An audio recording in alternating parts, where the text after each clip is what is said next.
เว้าอีกมื้อนี่กูก็เงินหัวสมองบ่มีความคิดความอ่านบ่มีความคิดความปัญญาอีหลีเนาะซุ่มดักดานบัวใต้ตมจักสิสรรหาคำไหนมันเปรียบเทียบเปรียบเปยมาด่ามาปล่อยสูเนาะหมู่หาทางใส่สู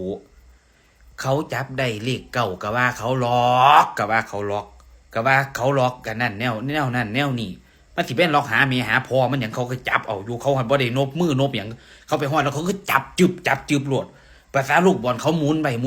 มันดิ่งขึ้นมาเขาไปจับก็ว่าเขาล็อกสู้สิเขาได้เบอร์999บ่ติสู้ค่อยถือใจสูหมู่หาสูเขาจับได้เลขเก้าสู้กับไปยากนำเขาสู้กับไปว่าเลขล็อกคันเขาล็อกได้ปานนั้นเขาก็ล็อกคนเบิดประเทศแล้วล่ะบ่มีความคิดความอ่านบ่มีหัวคิดปัญญาอีหลีกูสิเคบ่กอกหัวสมองสูรูปอยู่โอ้ยหมู่หาทางใส่สูเอ้ยกินแน่เด้อเขาอย่ากินแต่ของหวานสลิมสะเริ่มไหลให้มันมีหัวคิดปัญญาปลานั่นก็ซื้อมากินแน่มันเสียวสลัดคันกินปลาบ่พอนั่นมากินบ่อยากเว้าว่ามันสิแห้งโพดมันสิมาหลอกหาผัวหาแม่มันหยัง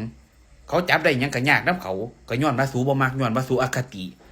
ท่านบ่มักก็พูนไปปฏิบัติธรรมอยู่ในป่าในดงผู้ในเสียขาบข้อสูไปกินให้มันตายเบิดเนี่ยซุ่มงู